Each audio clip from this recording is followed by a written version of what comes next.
Hello everyone, welcome back to another video of commerce expert. और आज हमारे revision challenge का है डे 37।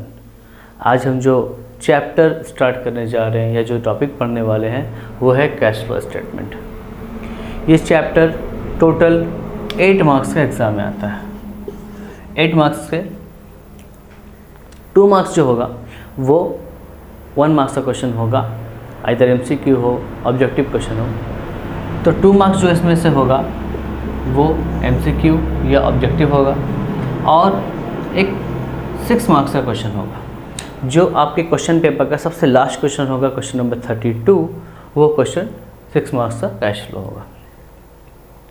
अब कैश फ्लो एग्ज़ाम में आएगा तो हम कैसे बनाएंगे, क्या करेंगे? तो कैश फ्लो जो है वो हम 3 स्टेप में फाइंड करते हैं। सबसे पहले number 1 cash flow from operating activity, number 2 cash flow from investing activity, number 3 cash flow from financing activity. ये तीनों स्टेप के बाद आपका कैश फ्लो का आंसर आता है। तो अभी हम तीनों स्टेप इजीली हम देखने वाले हैं, स्टेप बाय स्टेप तीनों स्टेप देखेंगे और कैश फ्लो के एक क्वेश्चन हम सॉल्व करेंगे अभी। तो अभी आपके स्क्रीन में क्वेश्चन आएगा, उसको आप देखेंगे और हम कैश फ्लो यहाँ पे सॉल्व करके देखते हैं।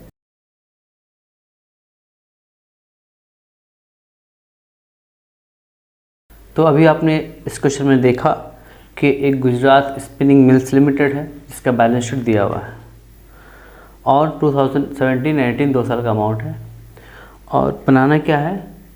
Cash flow statement. तो हम 3 स्टेप में कैश फ्लो स्टेटमेंट बनाते हैं। इस क्वेश्चन के अकॉर्डिंग सबसे पहले हम क्या करेंगे? कैश फ्लो फ्रॉम ऑपरेटिंग बनाएंगे। तो आपको क्या करना है? पहले फॉर्मेट बनाना है। क्या फॉर्मेट बनेगा? कैश फ्लो स्टेटमेंट ऑफ, जैसे गुजरात स्पिनिंग मिल्स का बना रहे हैं उसका नाम, कंपनी का, for the year ended 31 March 2018। Current year लेना है, प्रीवियस ईयर नहीं। फॉर्मेट क्या होगा? पर्टिकुलर अमाउंट का 2 कॉलम। आप सबसे पहले, क्योंकि ये 3 स्टेप में कैश फ्लो बनता है, तो आज हम सीखने वाले हैं सिर्फ ऑपरेटिंग। तो ऑपरेटिंग कैसे बनाएंगे वो देखेंगे। आप हेडिंग लिखेंगे, ए लिखेंगे यहाँ पे, cash flows from operating activity, heading लिखेंगे। ये हेडिंग है ऑपरेटिंग बनाने के लिए। सबसे पहले स्टार्ट करते हैं NPBT से, नेट प्रॉफिट बिफोर टैक्स। तो net profit before tax question में दिया हुआ नहीं होता, उसके लिए भी अलग से फॉर्मेट है। तो according to this question, net profit before tax निकालने के लिए आपको करना क्या है? देखिए इस क्वेश्चन में शेयर होल्डर फंड के नीचे share capital and reserve and surplus दिया है। तो रिजर्व एंड सरप्लस से ही आपको हमेशा NPBT निकालना है, नेट प्रॉफिट बिफोर टैक्स। तो सबसे पहले आप रिजर्व एंड सरप्लस में उसके नीचे जो नोट्स लिखा है, नोट्स में जाएंगे और देखेंगे कि रिजर्व एंड सरप्लस में 2 चीज़ लिखा है, general reserve and profit and loss balance. तो आपको प्रॉफिट एंड लॉस बैलेंस का 2 साल का अमाउंट है, उसका डिफरेंस लेना है। 2 साल का अमाउंट क्या है? 2017 का 1,10,000 और 18 का 1,90,000। 1,10,000 और 1,90,000 कितना इंक्रीज हुआ ड्यूरिंग द ईयर? कितना प्रॉफिट हुआ ड्यूरिंग द ईयर? 1,10,000 से 1,90,000, मतलब 80,000 का हुआ प्रॉफिट। तो आपको 80,000 लेना है पहले यहाँ पे, 80,000 प्रॉफिट एंड लॉस से। अब क्या करना है? नेट प्रॉफिट बिफोर टैक्स निकालने के लिए आपको प्रॉफिट एंड लॉस बैलेंस का डिफरेंस लेकर के उसमें ऐड करते हैं ट्रांसफ़र ऑफ जनरल रिजर्व। तो जनरल रिजर्व 2 साल का अमाउंट अगर दिया है प्रीवियस एंड करेंट, तो प्रीवियस से करेंट में कितना ट्रांसफ़र हो रहा है वो अमाउंट ऐड होगा। तो अभी आपके इस क्वेश्चन में देखेंगे तो जनरल रिजर्व लिखा है 1 लाख 2017 में और 1,15,000 2018 में। तो 15,000 ट्रांसफ़र हुआ तो आपको 15,000 ऐड कर देना। कितना आएगा? 95,000। अभी आगे अगर प्रपोज डिविडेंड होता प्रीवियस ईयर का तो वो ऐड होता, इंटरिम डिविडेंड होता करंट ईयर का तो वो ऐड होता, इनकम टैक्स अगर करंट ईयर होता तो वो ऐड होता। बट वो सब नहीं है, तो आपको प्रॉफिट एंड लॉस का डिफरेंस जो लिए वो प्लस जनरल रिजर्व का डिफरेंस को ऐड करना है। यही आपका आ जाएगा नेट प्रॉफिट बिफोर टैक्स, जो हमने लिखा है नेट प्रॉफिट बिफोर टैक्स 95,000। ठीक है। अब आपको क्या करना है? नेट NPBT लाने के बाद, नेट प्रॉफिट बिफोर टैक्स आने के बाद आपको नॉन कैश आइटम ऐड करना है। आपको लिखना है adjustment for non cash and non operating items. Add क्या करना है? आपको ऐड करना है जो भी नॉन कैश आइटम है फर्म के लिए, कंपनी के लिए। लाइक नॉन कैश आइटम क्या हो सकता है? Goodwill return of, interest paid on debenture, loss on sale of fix asset, ये सब नॉन कैश आइटम है। तो जो लॉस होगा फर्म के लिए नॉन कैश आइटम में वो ऐड होगा। याद रखिए ऐड वही होगा जो फर्म के लिए लॉस होगा नॉन कैश आइटम। तो आपके इस क्वेश्चन में क्वेश्चन के नीचे में लिखा है interest paid on long term borrowing. कितना इंटरेस्ट पेड है? 37,800। फर्म के लिए लॉस है, नॉन कैश आइटम है, तो आपको इसको यहाँ ऐड करना है। Add interest paid 37,800। अगर गुडविल रिटर्न ऑफ होता वो ऐड होता, और loss on sale of fix asset होता वो ऐड होता। फिलहाल यहाँ पे इंटरेस्ट पेड ऐड हुआ, कितना अमाउंट? 1,32,000।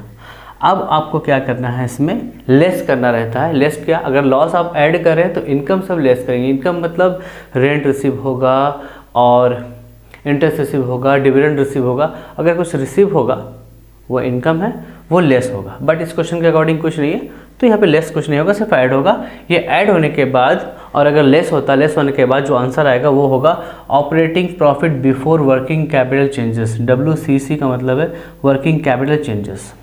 थोड़ा लेंदी तो मैंने शॉर्ट में लिखा है। तो आपको प्रोसेस समझना है कि सबसे पहले हेडिंग लिखना है cash flow from operating activity. सबसे पहले क्या लिखना है? नेट प्रॉफिट बिफोर टैक्स लिखना है और उसको कैलकुलेट करके निकालना है आपको। उसके बाद ऐड करना है नॉन कैश आइटम। उसके बाद लेस करना है आपको नॉन कैश इनकम सब। तो आपका आएगा operating profit before working capital changes. ये एक पार्ट का आंसर आएगा, ये एक पार्ट का आंसर आया।